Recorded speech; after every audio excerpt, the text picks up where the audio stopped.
Hi, Mark. I'm Alice, and my student number is 48. I am a junior, and now I'm going to read Suzanne Simard, How Trees Talk to Each Other. Imagine you are walking through a forest. I'm guessing you are thinking of a collection of trees, what we foresters call a stand, with their rocky stems and their beautiful crowns. Yes, trees are the foundation of forest, but a forest is much more than what we see. And today I want to change the way you think about forest. You see, underground there is this other world, a world of infinite biological pathways that connect trees and allow them to communicate and allow the forest to behave as though it's a single organism. It might remind you of a sort of intelligence. How do I know this? Here's my story. I grew up in the forest of British Columbia. I used to lay on the forest floor and stare up at the tree crowns. They were giants. My grandfather was a giant too. He was a horse logger, and he used to selectively cut cedar poles from the inland rainforest. Grandpa told me about the quiet and the cohesive ways of the woods, and how my family was knit into it. So I followed in Grandpa's footsteps. He and I had this curiosity about forests, and my first big aha moment was at the outhouse by our lake. Our poor dog Jigs had slipped and fallen into the pit, so Grandpa ran up with his shovel to rescue the poor dog. He was down there swimming in the mud, but as Grandpa dug through that forest floor, I became fascinated with the roots and under that. What I learned later was the white mycelium and under that the red and yellow mineral horizons. Eventually, Grandpa and I rescued the poor dog.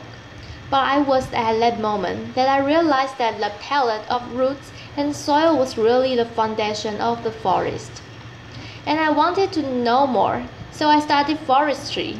But soon I found myself working alongside the powerful people in charge of the commercial harvest. The extent of the clear cutting was alarming, and I soon found myself conflicted by my part in it. Not only that the spraying and the hacking of the aspens and birches to make way for the more commercially valuable planted pines and the firs was astounding. It seemed that nothing could stop this relentless industrial machine. So I went back to school and I studied my other world. You see, scientists had just discovered in the laboratory in vitro that one pine seedling root could transmit carbon to another pine seedling root. But this was in the laboratory, and I wondered, could this happen in real forest? I thought yes. Trees in real forests might also share information below ground, but this was really controversial, and some people thought I was crazy, and I had a really hard time getting research funding, but I persevered and I eventually conducted some experiments deep in the forest. 25 years ago, I grew 80 replicates of 3 species: paper birch, Douglas fir, and western red cedar. I figured the birch and the fir would be connected in a below-ground web, but not the cedar. It was in its own other world, and I gathered my apparatus, and I had no money, so I had to do it on the cheap. So I went to Canadian Tire, and I bought some plastic bags and duct tape and shed cloth, a timer, a paper suit, a respirator. And then I borrowed some high-tech stuff from my university, a Geiger counter, a scintillation counter, a mass spectrometer, microscopes. And then I got some really dangerous stuff, syringes full of radioactive carbon-14, carbon dioxide gas, and some high-pressure bottles of the stable isotope carbon-13 carbon dioxide gas. But I was legally permitted. Oh, and I forgot some stuff, important stuff. The bug spray, the bear spray, the filters for my respirator. Oh well. The first day of the experiment, we got out to our plot and a grizzly bear and her cub chased us off. And I had no bear spray, But you know, this is how forest research in Canada goes. So I came back the next day, and Mama Grizzly and her cub were gone. So this time we really got started. And I pulled on my white paper suit, I put on my respirator, and I put the plastic bags over my trees. I got my giant syringes, and I injected the bags with my tracer isotope carbon dioxide gases. First the birch. I injected carbon-14, the radioactive gas, into the bag of birch. And then for fur, I injected the stable isotope carbon-13 carbon dioxide gas. I used 2 isotopes because I was wondering whether there was two-way communication going on between these species.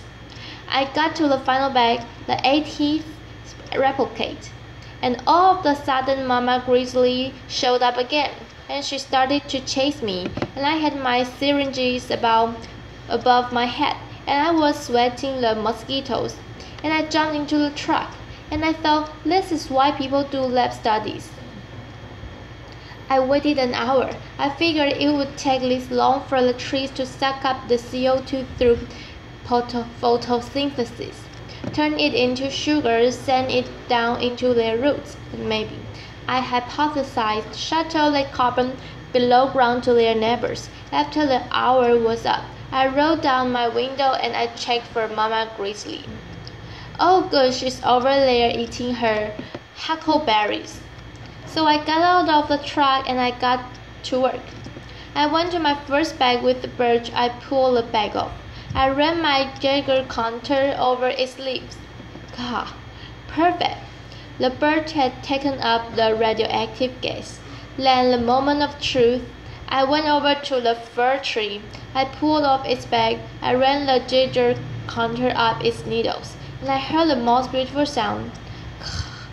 It was the sound of birch talking to fir, and the birch was saying, "Hey, can I help you?" And the fir was saying, "Yeah, can you send me some of your carbon? Because somebody threw a shade cloth over me." I went up to Cedar, and I ran the Geiger counter over its leaves, and as I suspected, silence. Cedar was in its own world. It was not connected into the web interlinking birch and fir. I was so excited I ran from plot to plot and I checked all 80 replicates. The evidence was clear. The C13 and C14 was showing me that paper birch and Douglas fir were in a lively two-way conversation. It turns out at that time of the year, in the summer, that birch was sending more carbon to fir than fir was sending back to birch, especially when the fir was shaded. And then in later experiments, we found the opposite. That fir was sending more carbon to birch than birch was sending to fir. And this was because the fir was still growing while the birch was leafless. So it turns out the two species were interdependent, like yin and yang. And at that moment, everything came into focus for me. I knew I had found something big, something that would change the way we look at how trees interact in forests, from not just competitors but to cooperators. And I had found solid evidence of this massive below-ground communications network in the other world. Now, I truly hoped and believed that my discovery would change how we practice forestry, from clear-cutting and herbiciding to more holistic and sustainable methods that were less expensive and more practical. What was I thinking? I'll come back to that. So how do we do science in complex systems like forests? Well, as forest scientists, we have to do our research in the forest, and that's really tough, as I've shown you, and we have to be really good at running from bears. But mostly we have to persevere in spite of all the stuff stacked against us. And we have to follow our intuition and our experiences and ask really good questions. And then we've got to gather our data and then go verify. For me, I've conducted and published hundreds of experiments in the forest. Some of my oldest experimental plantations are now over 30 years old. You can check them out. That's how forest science works. So now I want to talk about the science. How are paper birch and Douglas fir communicating? Well, it turns out they were conversing not only in the language of carbon but also nitrogen and phosphorus and water and different signals and other chemicals and hormones information. And I have to tell you, before me, scientists had thought that this below-ground mutualistic symbiosis called a mycorrhiza was involved. Mycorrhiza literally means fungus root. You see their reproductive organs when you walk through the forest. They are the mushrooms. The mushrooms, though, are just the tip of the iceberg, because coming out of those stems are fungal threads that form a mycelium, and the mycelium infects and colonizes the roots of all the trees and plants. And where the fungal cells interact with the root cells, there's a thread of carbon for nutrients, and the fungus gets those nutrients by growing through the soil and coating every soil particle. The web is so dense that there can be hundreds of kilometers of mycelium under a single footstep. And not only that, the mycelium connects different individuals in the forest. Individuals not only of the same species but between species, like birch and fir, and it works kind of like the internet. You see, like all networks, mycorrhizal networks have nodes and links. We made this map by examining the short sequences of DNA of every tree and every fungal individual in the patch of Douglas fir forest. In this picture, the circles represent the Douglas fir or the nodes, and the lines represent the interlinking fungal highways or the links. The biggest, darkest nodes are the busiest nodes. We call those hop trees, or more fondly, mother trees, because it turns out that those hop trees nurture their young, the ones growing in the understory. And if you can see those yellow dots, those are the young seedlings that have established within the network of the old mother trees. In a single forest, a mother tree can be connected to hundreds of other trees. And using our isotope tracers, we have found that mother trees will send their excess carbon through the mycorrhizal network to the understory seedling, and we've associated this with increased seedling survival by 4 times. Now we know we all favor our own children, and I wondered, could Douglas fir recognize its own kin, like Mama Grizzly and her cub? So we set about an experiment, and we grew mother trees with kin and stranger seedlings, and it turns out they do recognize their kin. Mother trees colonize their kin with bigger mycorrhizal networks. They send them more carbon below ground. They even reduce their own root competition to make elbow room for their kids. When mother trees are injured or dying, they also send messages of wisdom onto the next generation of seedlings. So we've used isotope tracing to trace carbon moving from an injured mother tree down her trunk into the mycorrhizal network and into her neighboring seedlings. Not only carbon but also defense signals. At least 2 compounds have increased the resistance of those seedlings to future stresses, so trees talk. Thank you. Through back and forth conversations, they increase the resilience of the whole community. It probably reminds you of our own social communities and our families, well, at least some families. So let's come back to the initial point. Forests aren't simply a collection of trees. They are a complex system with hubs and networks that overlap and connect trees and allow them to communicate. And they provide avenues for feedbacks and adaptation, and this makes the forest resilient. That's because there are many hub trees and many overlapping networks.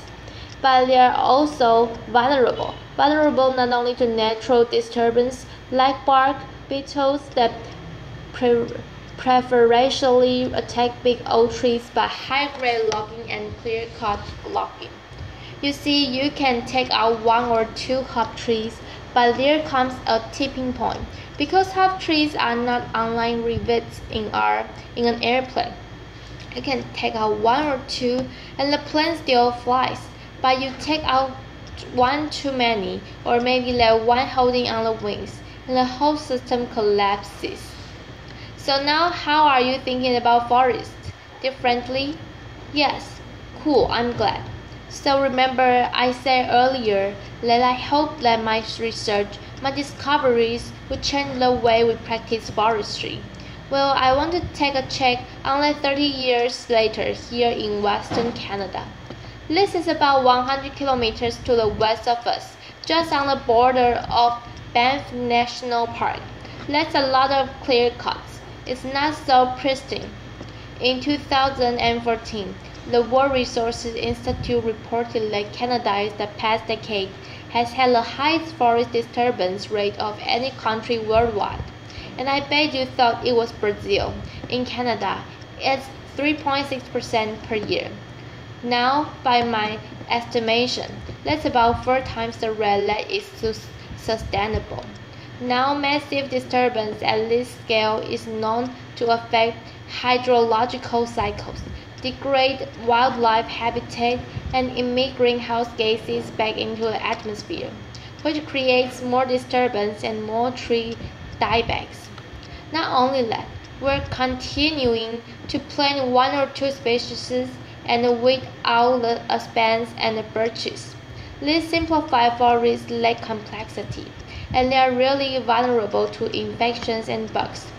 And as climate changes, this is creating a perfect storm for extreme events, like the massive mountain pine beetle outbreak that just swept across North America, or that mega fire in the last couple months in Alberta.